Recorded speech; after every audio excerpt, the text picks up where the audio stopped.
আসসালামু আলাইকুম। আশা করি যে যেখান থেকে আমার এই ভিডিওটি দেখছেন সবাই খুব ভালো আছেন। আজ শেয়ার করব হাঁসের মাংসের মালাইকারি রেসিপি। শীত তো চলেই আসলো, আর শীতের মধ্যে হাঁসের মাংস খাওয়ার মজাই আলাদা।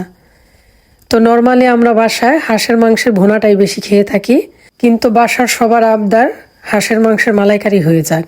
তো এর জন্য প্রথমে 4 টুকরো আলু লবণ হলুদ দিয়ে মাখিয়ে ভেজে তুলে রাখলাম। এবার পরিমাণ মতো তেলে দিয়ে দিলাম ফোড়নের জন্য 2-3টা এলাচ, 2-3 টুকরো দারুচিনি আর 2-3টা লবঙ্গ। একটু ভেজে নিয়ে দিয়ে দিলাম পেঁয়াজ কুচি। পেঁয়াজ কুচি লাল হয়ে আসলেই আগে থেকে প্রসেস করে রাখা হাঁসের মাংসটা দিয়ে দিচ্ছি। এটা দেওয়ার পরে প্রয়োজন মতো লবণ দিয়ে 2 থেকে 3 মিনিটের মতো মাংসটা ভেজে নিব।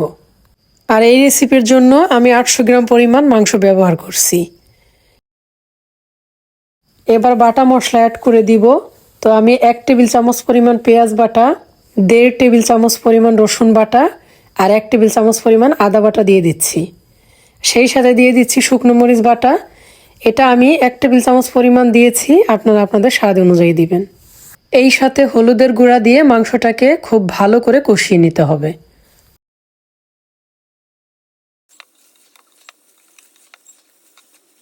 আমি প্রায় 7 থেকে 8 মিনিটের মতো ঢাকনা দিয়ে মাংসটাকে কষিয়ে নিয়েছি। দেখুন এটা থেকে কতটা তেল বের হয়েছে। এবার ঝোলের জন্য পানি দিয়ে দিব।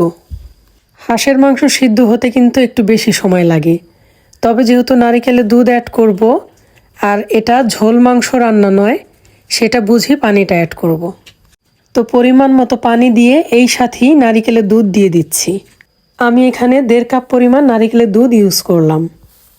নাড়াচাড়া দিয়ে পানির পরিমাণটা ভালো করে বুঝে নিয়ে দিয়ে দিচ্ছি 1 চা চামচ পরিমাণ করে ধনিয়ার গুঁড়া আর জিরার গুঁড়া। এবার ভেজে তুলে রাখা আলুটা অ্যাড করে দিয়ে ঢেকে দিয়ে জাল করতে থাকবো।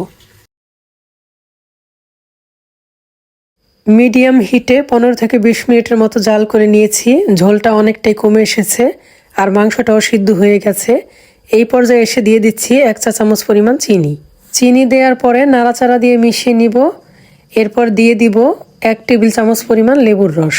এখন নাড়াচাড়া দিয়ে মিশিয়ে নিয়েই মাংসটা চুলা থেকে নামিয়ে নিব, কারণ ঝোলটা একেবারেই শুকিয়ে গেছে। আর যেটা দেখা যাচ্ছে এটা তেল, কারণ এই মাংসটা থেকে প্রচুর পরিমাণে তেল বের হয়েছে। এই তো তৈরি হয়ে গেল মজাদার হাঁসের মাংসের মালাইকারি। এটা খেতে কিন্তু দুর্দান্ত লাগে। আশা করি রেসিপিটি আপনাদের কাছে অনেক অনেক ভালো লেগেছে আর সহজ লেগেছে। সবাই অনেক অনেক ভালো থাকবেন। দেখা হবে অন্য কোনো ভিডিওতে। আল্লাহ হাফেজ।